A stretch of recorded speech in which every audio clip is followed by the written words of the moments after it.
Welcome to Mind the Major, where I say use your mind, don't lose your mind, don't get left behind, become a mind. We family over here. Come on over. First, I want to thank all the new subscribers that became new family members over the past few days. Unfortunately, Google don't send out notifications for everybody that subscribes. So, if you're a new subscriber, I would appreciate it if you would leave a comment so I could thank you personally for hitting that subscribe button. And that video that you watched previously was actually part 4 of a interview that I did. So if you just caught part 4, I would like for you to go back and view the previous 3 parts to that interview, because it was actually a good video. You probably want to go back and check the previous 3 out. But today we have a new guest on the channel, and we're gonna give him a welcome, and he can introduce himself. Hello, my name is Marvin Tate. 57 years old, young Afro-American man. Been living here in Baltimore City all my life. Just trying to make ends meet. Okay, so I'm gonna give you a gist of what I really want to, things I want to really touch on during the interview. And again, this one will be the same as the last interview. It's going to be like 4 to 5 parts. So if you tune into this one, know that it's going to be at least 3 or 4 more parts to follow this first video. So what I want to do is, like I say, like you already told people that you live in Baltimore. You were born and raised in Baltimore. Baltimore always has this, has had this negative stigma attached to it. So what I try to do with my videos is try to dispel that negative, and just so people can see that there are positive people in the city as well, even if they're people that actually came from negative situations and turned their life around and now have a story of triumph. Understand what I'm saying? And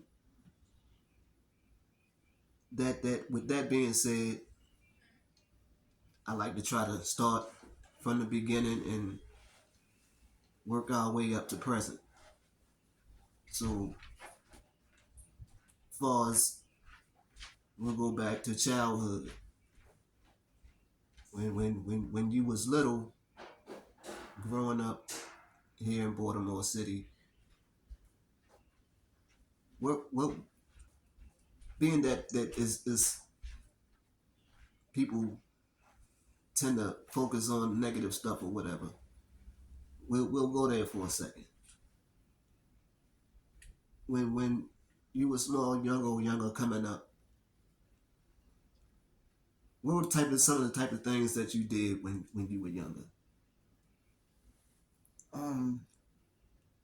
Growing up in the city, as we moved from the Turner Station area, I was probably about 5. My mother moved up on Patterson Park. We moved from Turner Station. When I got up here, met a bunch of little guys. We started hanging out. Like 5 years old, so we was hanging out. Went through kindergarten and stuff, all that together. Then we went growing up.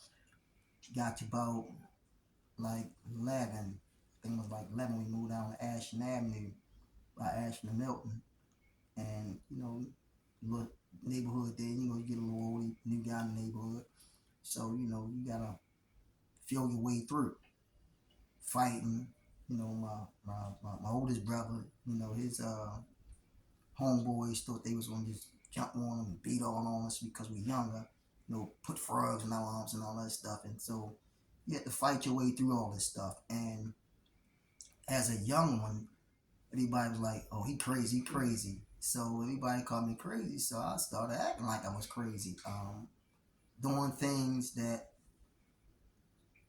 people that they quote unquote say crazy do fight all the time, take stuff, crack in your head, do all kinds of stuff, bust people windows, uh, whatever, steal cars, did all that stuff.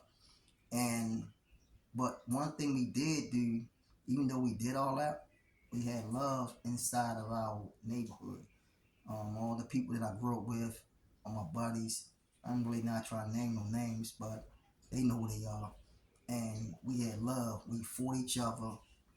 I mean, really fought, bust each other's nose, swore eyes, the whole 9 yards. But we came right back out that same day, the next day, and we were still friends.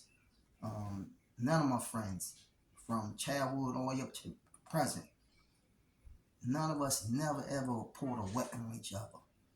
We never ever drew a weapon on each other. We fought with our hands, and we beat each other up, bust each other nose, black each other eyes, whole 9 yards. Parents had a conversation with the other parent, and we were still good. And we hung out the next day. So all the stuff that you see today, when I was growing up, again, I said I'm 57 years old. Thank God I had the opportunity to live to see this. Um, it was different. Like we fought. We really fought. We used our hands. We used to come outside with the boxing gloves and fight each other, play fight all day long. And not to challenge each other, but to prove our skills. And we used to do that on the streets. So growing up as a young child in the city, we had fun. It was a little rough sometimes, but we had fun. We respected the elderly folks. We respected our parents, respected our friends' parents, and we had a pretty good life. I mean, we didn't have everything, but we knew how to have fun, and we wasn't causing problems inside the neighborhood. The only time a problem came was when it was somebody that came from outside the neighborhood, when they come inside the neighborhood and do things that we thought wasn't right. So we checked them. Okay. So basically, there was this sense of camaraderie. You know what I mean? Even though we might have a disagreement or whatever, we still friends at the end of the day, type thing. I get that. So with all that growing up, when you start to come of age or whatever, what was the transition from being a child and what they would so call now jumping off the porch? At what time, at what age would you say you jumped off the porch? For me, they call it jumping off the porch. We call it when I was coming up, and say, man, we we left the steps, right? And at the age of 13, it was a young lady from our block, same block I lived in. It was real tight, and she took me off the step. She, come on with me, and she just follow me. I follow behind her, and when I'm following her, she say, stand right there. I stood over there, went hollered at this girl. Girl came back. Girl gave us some money. She came back and said, here. And gave me come out like, wow, damn, how you do that? So I used to walk with her all the time, go with her all the time, and we became friends, like we became real good friends. And that was my first time leaving the step. Then after that, like we started getting packages from the older guys, and they, boy, y'all hold this stuff. And I never used to get high, so I was a good guy to them. He was the perfect one to hold the package. So we used to hold the packages, and they give us money. And I'm like, where you getting all these clothes from? Where you getting this stuff, money from? I ain't doing nothing. Yeah, you is. Well, you selling stuff. Well, you can't come to my house, blah, blah, blah. I'm like, okay, man. All right, all right, all right. But again, leaving the steps at the age of 13, at the age of 15, I wound up getting my oldest daughter, mother, pregnant. I just turned 16. She was 15. That was my oldest daughter. Got her pregnant. Had a child at the age of 16. During that time, I wound up going to Delaware, got in a whole bunch of trouble. Got in a whole bunch of trouble. Came back home, came back down. The police came back down. They got me, snatched me up, ran my mother's house, right? Took me back to Delaware. Told me, say, well, you facing 240 years. I said, what? You facing 240 years. So, um, again, I'm a juvenile. Took me to juvenile detention center down there. When I get in the juvenile detention center, only people I know down there is me, a rap boy they had down there with me, and the one guy that was from down there. Parents would keep coming to see me. Oh yeah, yeah, oh yeah, I'm good, I'm good, I'm good. And I went back to court. They was like, look, you take a plea deal, 10 years. 3 of that it's gonna be mandatory, and we'll give you 10. I said, okay. Talk to the prosecutor, talk to the public defender. If you still a juvenile, we gonna waive on you though, send you to adult correction. Just turned 17. I was still in a juvenile facility. Ready to turn 18 that next following year. It was like, okay, we're gonna remand them back to juvenile facilities, but when they turn 18, we're gonna send them to adult correction. They sent me to adult correction, got in there, and the whole time I was there, uh, met up with my rap buddy, the one I was down there with on this charge. Got through that. Again, we down there doing some stuff we shouldn't have been doing. But at the end of the day, make long story short, again, I'm not naming names. It's like you have to feel your way no matter where you go at. Your environment is not going to dictate to you who you are as a man. It's not going to tell you where you're supposed to be at. It's not going to tell you what it looked like. You have to feel it out as you go. And as you're growing up and developing inside this new environment, you're going to figure your way out day in and day out. You're going to figure your way out because a man is going to survive no matter where you put him at, whether you put him on the moon, whether you put him on the sun, whether you put him inside a basement. He's going to learn how to survive. So your survival skills is automatically kick in. So it was about survival techniques, learn how to survive, and making your move as you go. So I did that. Came home. I think I came home in '87. I came home in '87. Everything was totally different when I came home. Like it was different. And I went into '83. I came in '87. I came back out in '87, and the whole things have changed. Like everybody, the young cast was out there was doing what they was doing. The older cast was basically majority of dudes that I used to, hold stuff for.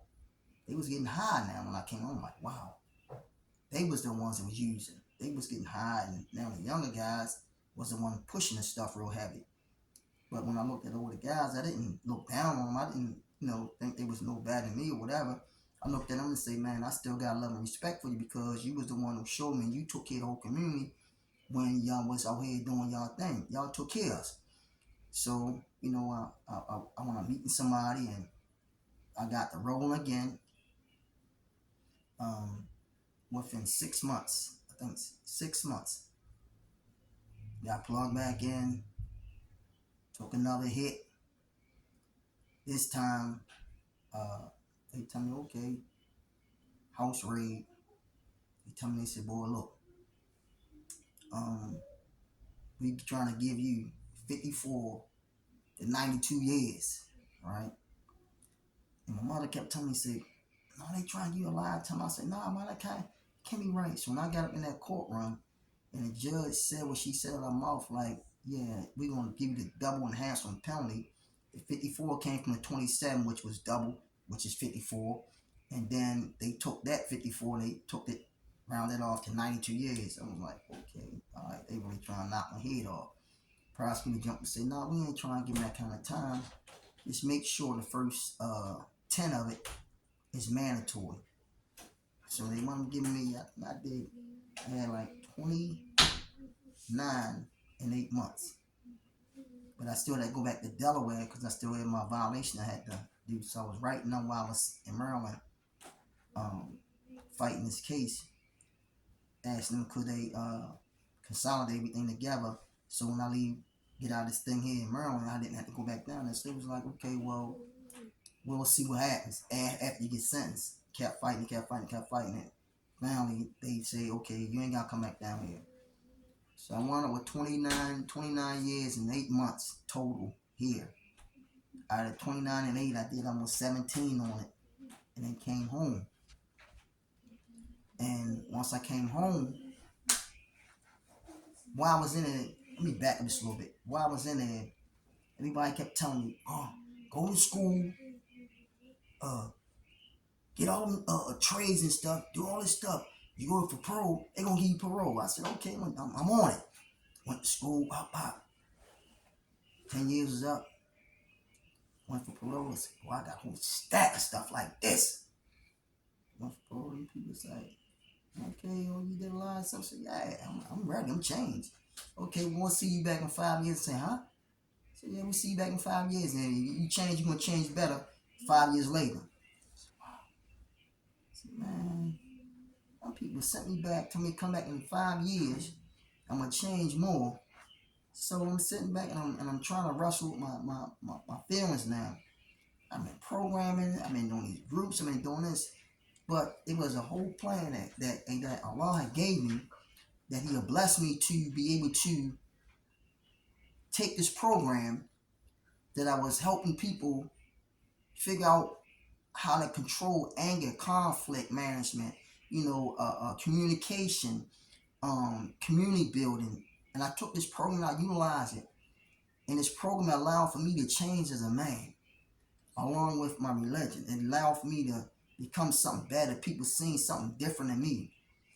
I said, you know what? I took all this stuff because I was trying to get back home. But God had a better plan for me because He took the same things that I was trying to use to get back home, and I wasn't ready. I really wasn't. I wasn't ready. And He allowed for me to take it and develop myself. Then I realized that I loved what I was doing and giving it to other people. So with that program and the development of that program and the people coming in, it was like, man, wow, y'all got something special here. So the men that I was touching in lives, these men had life. Like they had life. They according to Glendon, he said, you never go home. And that's what that meant. But at the end of the day, the same men that he said that they never go home, more than 50% of them is back out here. Everybody out here right now, they living their lives and enjoying it. Like, it's a hard walk, but it's a story that need to be told, because if it's not told, all you know about or hear about is what you see on the news, in the newspapers, or word of mouth. But to live the story and to be able to come back out on this side of the wall and to look at the reality of really what happened, and then take that what you have learned while you was there and conform it and make something better while you out here today, man, it's a living testimony. Okay. So, what you saying? Well, I picked up on what you say, Allah, when you start speaking about Allah. So, I take it that you found religion while you were incarcerated.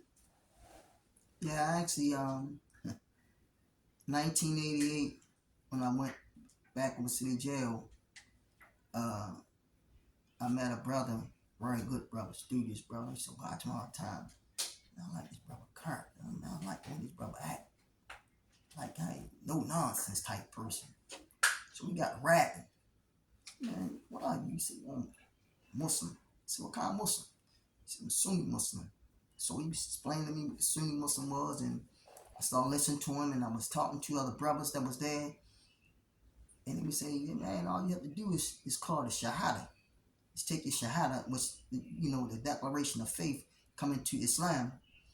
And I was so impressed with what the brothers was doing, how they was carrying something and so well developed in mannerism and humbleness. I said, man, I want to do that. I want to be one of them. And I did it in 1988. So 1988, I took my Shahada, and I've been on it ever since. It actually allowed for me to change my mindset about how I want to live my life, the way I want to live it, the things I do, the things I don't want to do, things I just refuse to do, because it puts that balance there. Everybody finds something that gives them that inspiration to want to be better, or to, challenge yourself to be more of a conscious person. For me, that was it for me. It was the religious aspects that allowed for me to become a better man, a better son, a better father, a better brother, a better uncle. It allowed for me to do that, a better thinker. So these things allow for me to become what I am today. And I'm still growing. I still have room for improvement. I'm not perfect. And I don't know no one in this world that is perfect, but I still have room for growth and development. So that's what I'm still working on today. And every day is a challenge, because I fight myself every day to not to do wrong. Because it's there out there for you. But it's up to you to make these conscious decisions when you become a person who motivates his or her thoughts and patterns based upon where you're at in your life and how you see it. Okay, yeah, I totally agree. So, I mean, it's that's really deep. I was sitting over here and I was thinking. So by the time before you were even 20, you had already faced almost 200 years. Mm. By the time you were 20. Mm.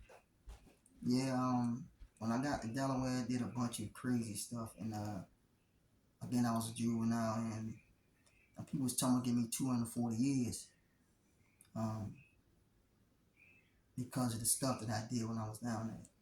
But at the end of the day,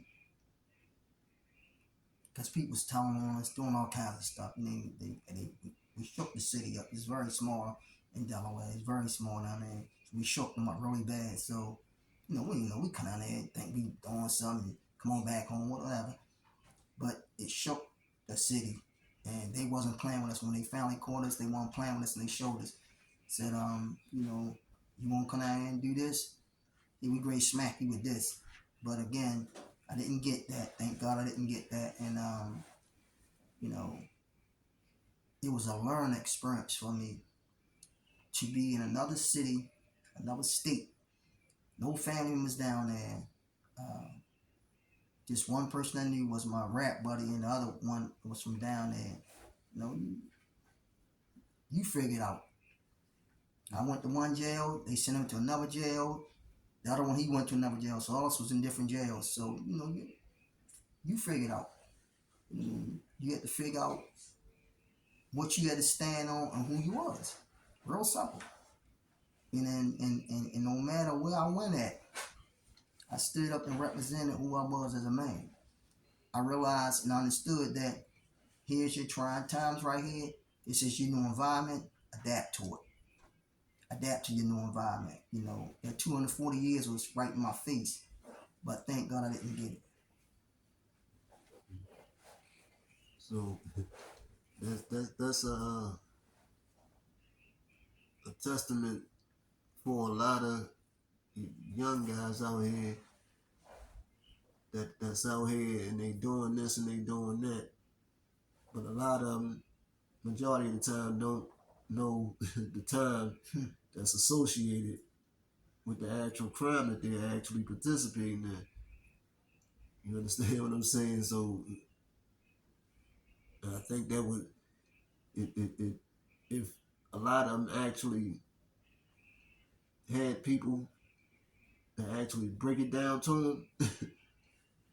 Every time you do this, every time you do that, this would come with it, that would come with it. You know what I mean? Because a person will tell you to go somewhere and do something, the only thing they're thinking about is y'all making out. Y'all gonna get away with it. He ain't telling you, oh, come on with me, and if things go left, you're gonna get 50. Mm. You know what I mean?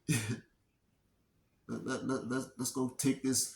Let's go take this $1,000. But if it go left, you're gonna get 50 years. Mm. You know. But See, I know for I know for a fact, because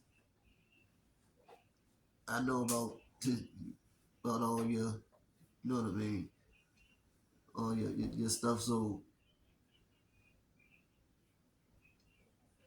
I already know that the story is is crazy. The story itself is crazy, but the the turnaround, the turnaround and the growth after all that was over with. You know what I mean? The way you when you came home, I could see that you had changed from the day you came home. Actually, before you would actually came home, when you was in the halfway house, just talking. You know what I mean? I could tell that there was a change or whatever, and that you was, you know what I mean, actually ready to, well, basically not ready, but tired of all that negative stuff or whatever. When as though you wasn't trying to give the state no more in your life. Mm. You know what I mean? So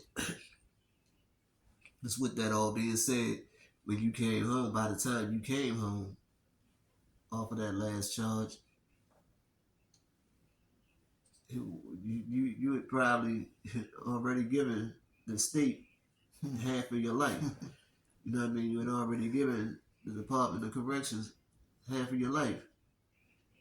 Mm. You know what I mean? So since you have been home, what were the type of things that kept you on that straight and narrow? Helped you, Mm. navigate the pitfalls or whatever.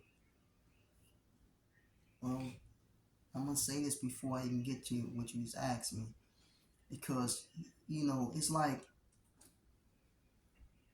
being a boxer, and you got a fight coming up, and you study this tape of your opponent, so you know how he's swinging, when he's losing his pivot off. You learn all this stuff about this fighter, and then you build your defense and offense off of that, which means you are preparing yourself for something that you're looking forward to. That preparation that I realized that I was preparing myself for was while I was there. I understood that I had to get myself ready before I got to that door. And when I got to the door, I called my brother-in-law. I said, "Man, look, they get ready to release me." But before I called them, I sat on a step on Greenmount Avenue and Edgar Street for about 2 hours on that Chinese store step, just sitting there by myself and thinking about, it's reality now. What you gonna do? Now you have to put all this into practice. So I had to do some soul searching real quick. In a matter of 2 hours, had to be quick with it. Made a phone call. He came and got me. Got home. Now here's a real test.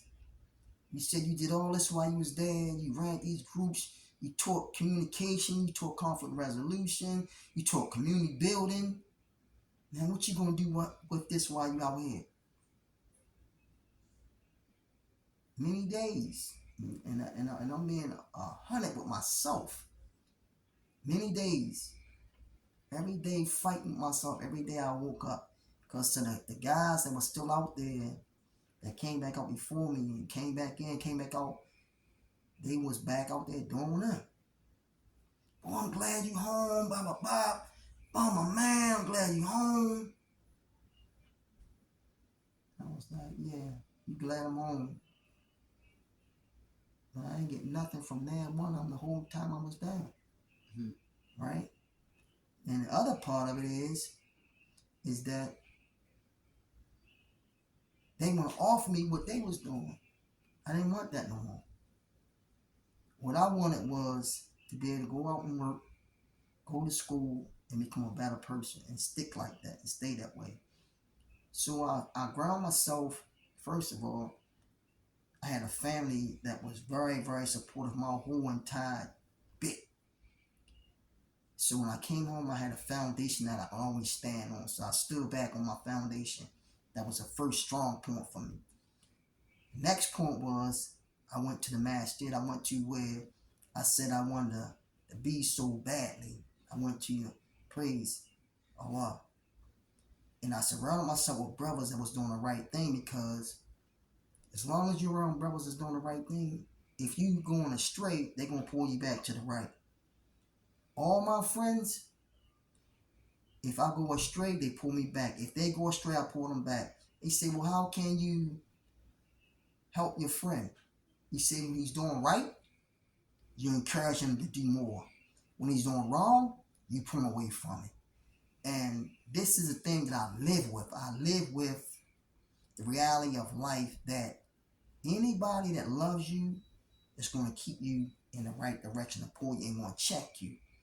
Even if you get mad at them because they know that you're doing the wrong thing.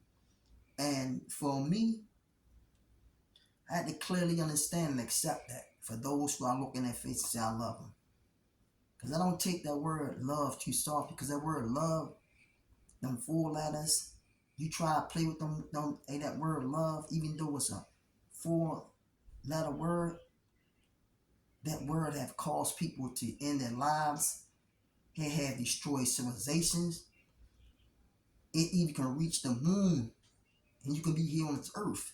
And you can say, man, I miss my uncle. He's up in the moon in that spaceship. They making rounds walking around the earth.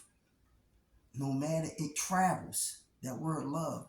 So you have to be careful how you use it and understand the effect and everything in which that it carries with it. So when I use it and I tell somebody that, I do it from the heart. I don't do it from the lips. I do it from the heart. And to be able to be in this room of people that had your back, that have your back, that got your back, you have to know who they are. And if you clearly understand it and you clearly see them, trust me, you know you're good. My whole dynamics from going from this point to this point was very great because again, I had a foundation. And then with that foundation, again, my hardest thing, my first 6 months of being home, first 6 months, I got a job. Everybody out there hustling, bustling.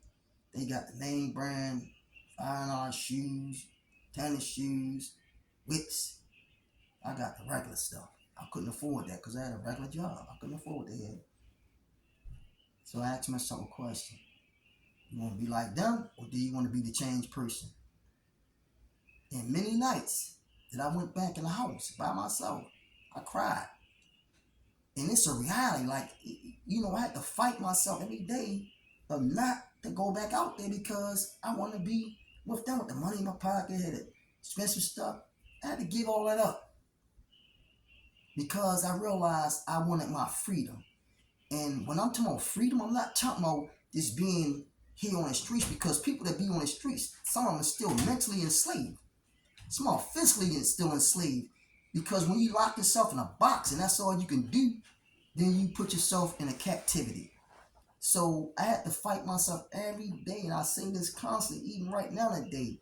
19 years of being home on these streets right now, and I have not got a charge, no trouble, nothing. Only because I realized two things. I have my family who love me dearly, and I fear of dying doing anything wrong that I know I can't come or return back from. I fear that. It's not that I fear the person, I fear myself. So I check myself. I keep myself in check so I don't have to worry about the next man doing it. Oh man, I don't have to worry about that because I keep my own self in check.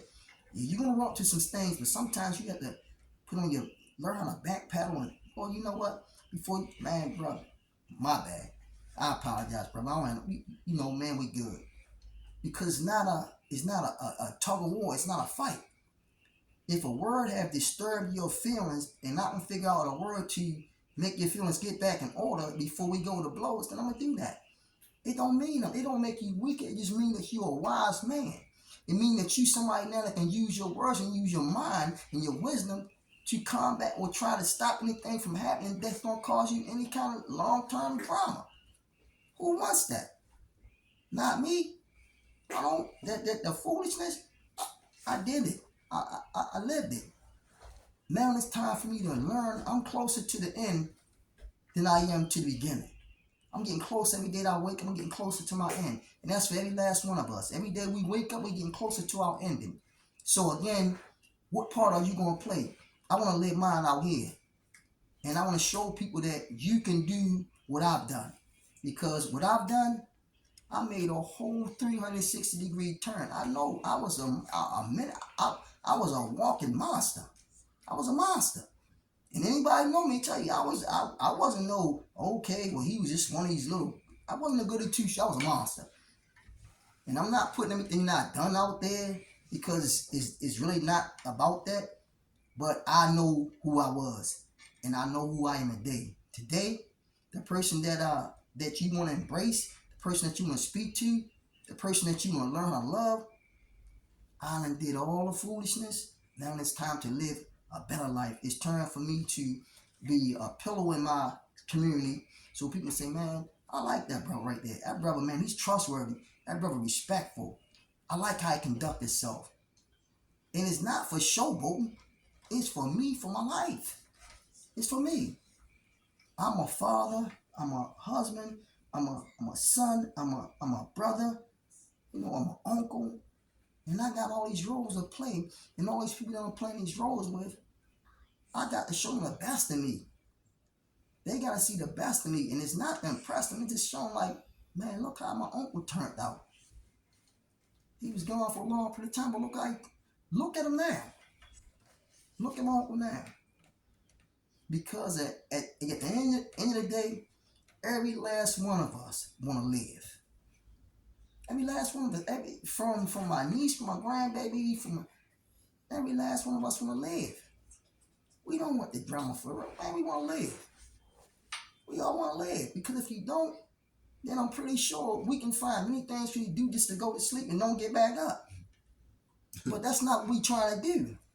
We want to live. And when you find something to live for, then you'll find that happiness, man, and peacefulness in your heart. Because now you realize I need to open my eyes up for that thing and that person. And I have that today. I have it.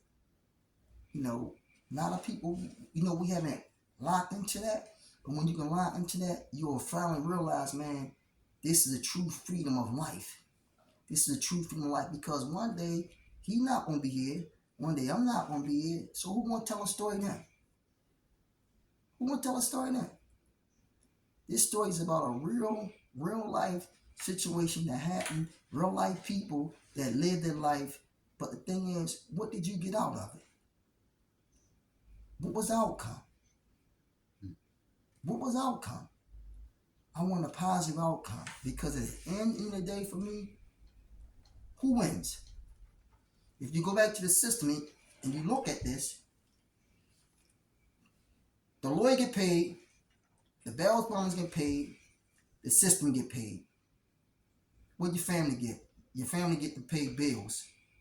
What you get? You get to be a new modernized slave for a system that don't care nothing about you. So what? Who wins? We don't. Everybody else that I just named win except for us. So do you want to become that new modernized slave in a system that's already designed to put you in, to put you back in a slavery state of mind, slavery state of being?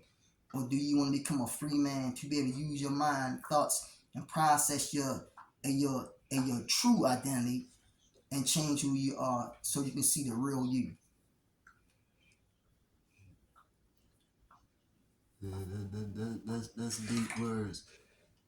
Then it made me think the last interview I did with moms, and it was so ironic that we had actually spoke about how when we were coming up, Mm. you had block parties and stuff like Mm. that, but they don't have them no more because of the violence. And right after that, it wasn't 24 hours. It was only about 6 hours later. You had 30 people get shot at a block party.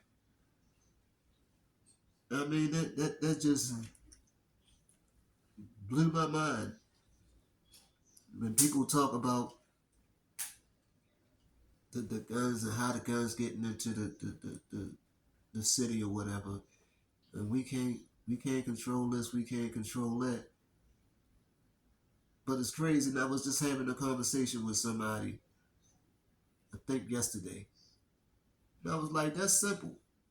It's simple. If you want to stop the flow of illegal guns, y'all know where they coming from. Mm. Y'all know where they coming from. Mm. The straw purchases and stuff like that, they coming in. We ain't seen no Mm. ARs and Mm. switches and stuff back in the day. That type of stuff ain't touched the streets Mm. back in the day, back in our time. But now you got more assault weapons on the Mm. street than you got regular handguns. Mm. You know what I mean? So if they start the way you get rid of all of that, how I see it, it's simple. If a dude is selling fentanyl and that fentanyl that he's selling causes somebody to lose their life, Mm. they gonna give him that body. Mm. Same rule should apply with the gun dealers. Mm. You know what I mean? Somebody use that gun to kill somebody. When you trace that gun back and find out which straws purchaser it came from, he goes to jail for that murder. Mm. Once you start doing that, they're gonna think twice. Yeah. They're gonna think twice Mm. about bringing that type of stuff into the community. But as it stands now, they can buy a gun or whatever, Mm. commit a crime, they trace it back to the person they came from, and they slap him on it and give him 5 years. It's no incentive for him to stop. But like you said, it's all design. It's all by design. But I guess some people not supposed to see it. You know what I mean? Just in statistics is very good. Just look at the last couple years, last few years, right? The murder rates in Baltimore City, gun violence, and all the weapons that was taken off the street that was confiscated. But then the murder rates still go up. They taking more guns off the streets. The next following year, the murder rate go up. And they taking more guns off the streets. But the guns make their way back to the streets. And again, these military assault weapons are manufactured, shipped, right, under high security that they get in our neighborhoods, right? And you have these people who are delivering these weapons, right? They know who they are, right? They know when they get into the communities. They know who they're going to. But they don't care because we killing each other. Because we killing each other. Before I ever raise my hand on anything to a brother, I rather stop dealing with you because, again, I don't want to share the blood of a person because we had a disagreement or because he may not look like me or wear Nikes or he got a blue shirt on, I got a red shirt on, he got a brown shirt on, he got... For what? Why? Why? What did he really do to me? Did he try to harm me or harm my family? The answer is no. No. He's trying to make $1 Just like everybody else was out there trying to make a dollar. When I ate, all my friends ate. When I ate, all my friends ate. When I went to sleep, all my friends had a place to rest their head at. Why? I mean, if you out there doing what you're doing, learn the rules of it that's going to harm you, and learn the rules that's going to protect you. Because everything had rules to it. Everything had rules to it. When I was coming up, women and children was off limits. When I mean it was off limits, if you got caught doing anything to a woman or a child, you got dealt with. Straight facts. You got dealt with. No It ifs, ands, or buts. wasn't no negotiation out there. You got dealt with. Somebody straight dealt with you. Now it's open season for everybody. Right? It's open season for everybody. So at what point in time in our life do we ask ourselves this question? What am I trying to do? What's the reason for me to do it? And how can we make a change? And I challenge anybody. I don't care who you are. If you really want to see Baltimore thrive, let's get these young men that's out here on these street corners that's making pennies, get them a job making $15, $17 an hour. Teach them a trade. Teach them a trade. Not just give them a job, teach them a trade, something they can use their hands with. That's guaranteed to make them money. And watch how we change these corners. Watch me change it. If instead of you incarcerating them, give them an option. Look, I'm not going to incarcerate you, but I'm going to send you to this trade school. You finish this trade school, you're guaranteed to make this money, but we're not going to incarcerate you, and we're going to certify you. You gave them a chance, and we can't argue with that.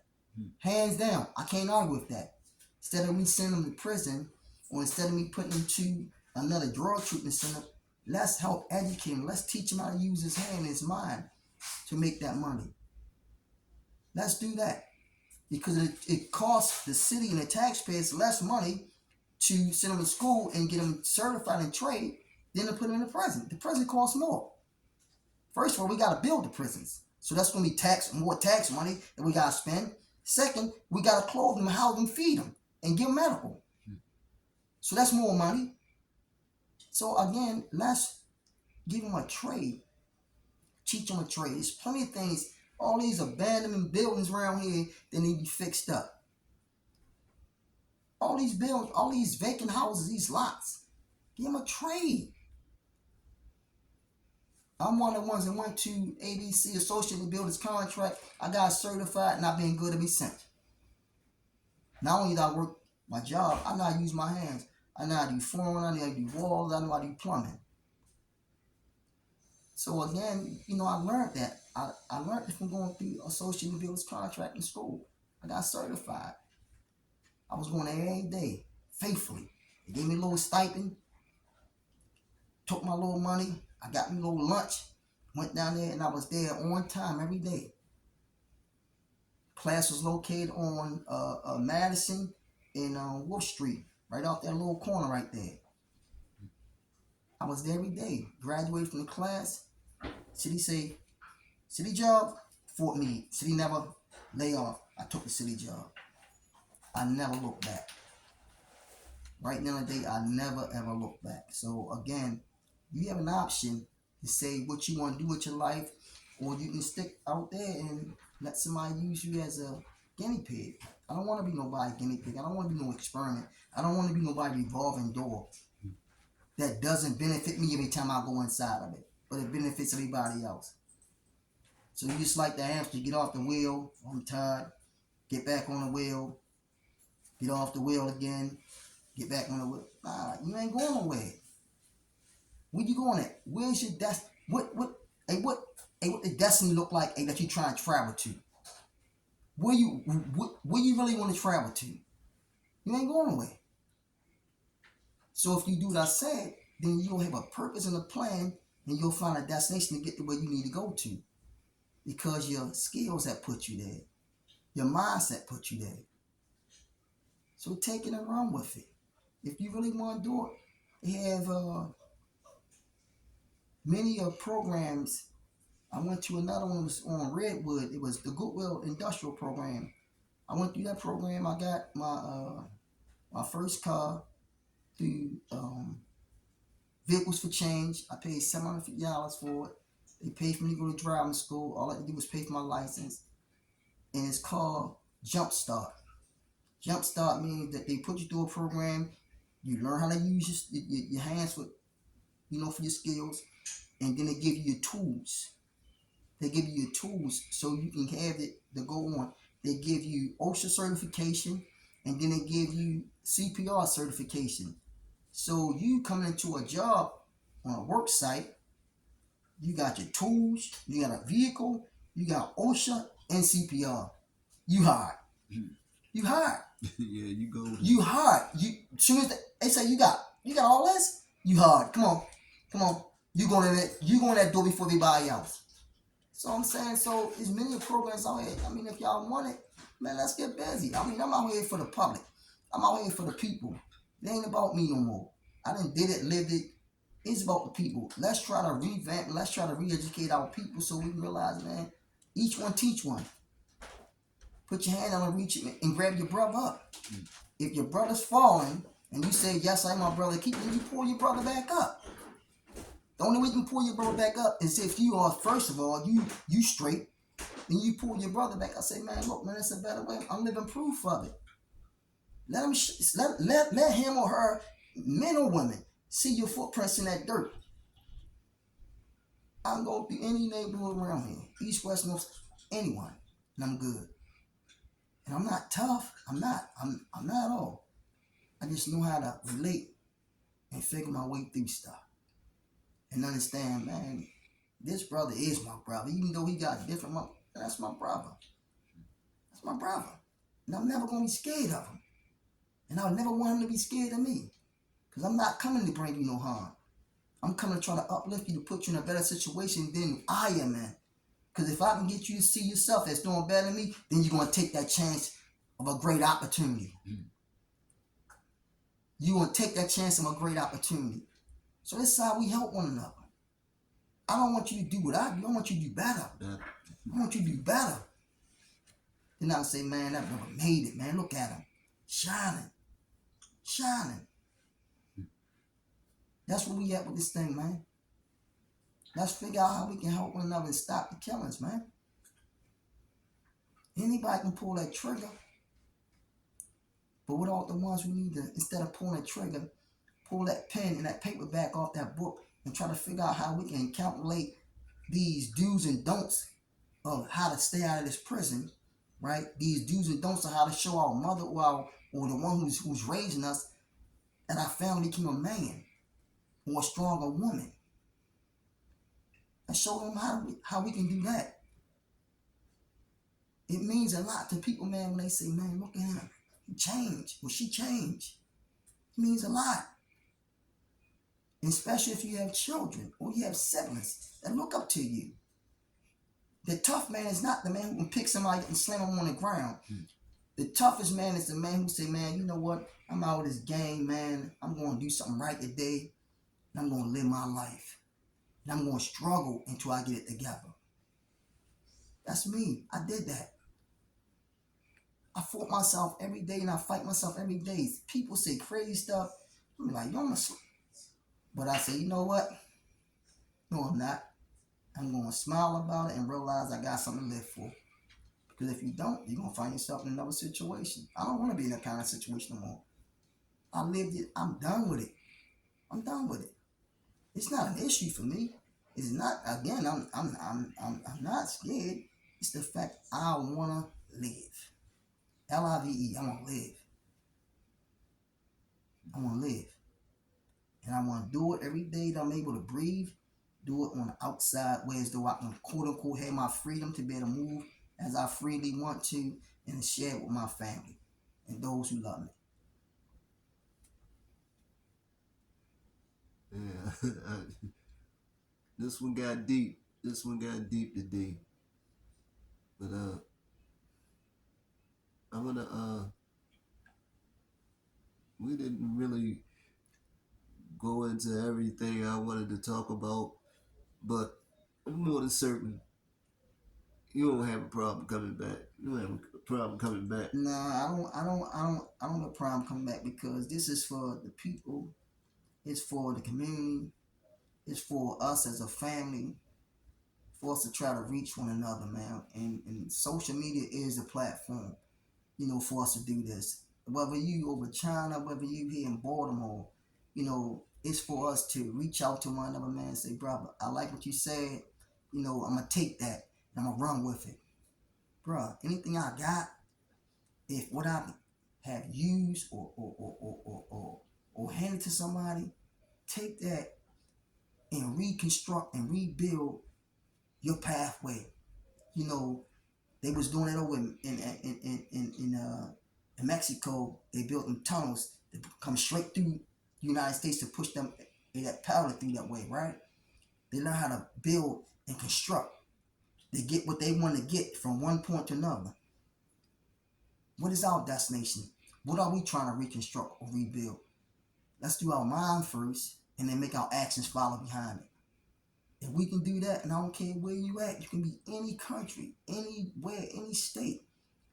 If we do that and use this platform, this social media platform is a great thing if you use it properly. And I'm not on here for the foolishness of it. I'm on here for the benefits of all brothers and sisters who want to change any aspects of their life and make it go to the point where they'll say, man, look, I enjoy what that sister said, or I enjoy what that brother said.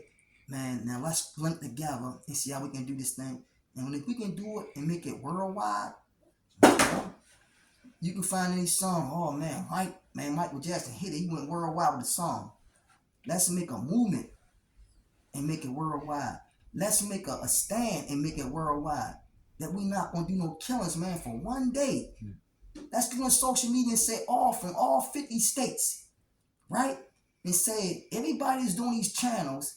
We pick out people and we say, man, look, let's add this thing and say, man, we're gonna pick one day and say, man, we're gonna try not to commit a murder through all this. If we can do that, man, Lord knows we have regained our power. And the last thing they want for us to do as a people is to regain that power, trust, love, and respect, and that we are losing right now for money. For money and fake fun and fake fame, because there's no fame for real. It's none. We lost it to money. If you ask a child, bro, what you dream about last night? You go anywhere, ask one of them. Dream about what? I don't have no dreams. Kids don't even dream no more. Their dreams has been colored by nightmares and darkness of these violence. They don't even dream no more. Pull one up one day. Anyway, just want, brother. Man, when's the last time you had a dream? What dream? You know what you talking about? Dream? I don't do that no more, bro. I don't do that no more. I had a good life, but I also had a challenging life because I made the decisions that was not conducive to my growth and development. But after I got out that part of it, my growth and development went to a level because it was something that I wanted to do. So I'm telling you, everybody that's gonna look at this, watch it, whatever, you can like, subscribe to whatever. Realize there's two things that's going on with this thing. One, you got a brother that did change, and two, that you got a brother, man, who want to see change still in movement. So if that's where you at with it, man, let's connect. You got the man right here. Connect with him, and we can do this through every city and state. And the last thing I'm gonna say to y'all, because I know he's gonna say something else. Where this thing, it's called "Do Good in the Hood," right? This is my hood. This is my hood. I'm not running from my hood, and I want to do good in the hood and still live in it. I'm not running from. I want to live in the hood and do good in it. And we call it a 3-man revolution. Let's do good in your hood, bro. And also women, let's do good in our hood. We can make this worldwide. Let's do good in our hood. Let's make this impact the world. Let's change the concepts and the dynamics of every man and woman who think that I don't have a way out. You do have a way out. Reach out to the people who's doing the right thing. That's Because it. if you reach out to me and you here, I'm gonna help you. I'm gonna help you. If you reach out to the people that's here, I'm gonna find somebody that's gonna put you in the right spot because I have connects. And the only reason why I have connects is because of the fact that I have a team that's with me that's phenomenal. I have a team. I'm a part of a team. And when I mean we make things move, we make them move. And if you think I'm playing, Google it. It's called the Movement Team. The Movement Team. Google it. The Movement Team. And see what kind of works we're putting out there inside this community. We making it move and shake. And it's not about me. It's about that team. It's about that team. I can't do nothing by myself. It's the whole team that makes it work. And if you think that you can do it by yourself, be on a team and take that ball and try to keep on going down the basket and shoot them hoops out. I bet y'all lose that game because you didn't utilize your team. We have to utilize our team. I'm on a team.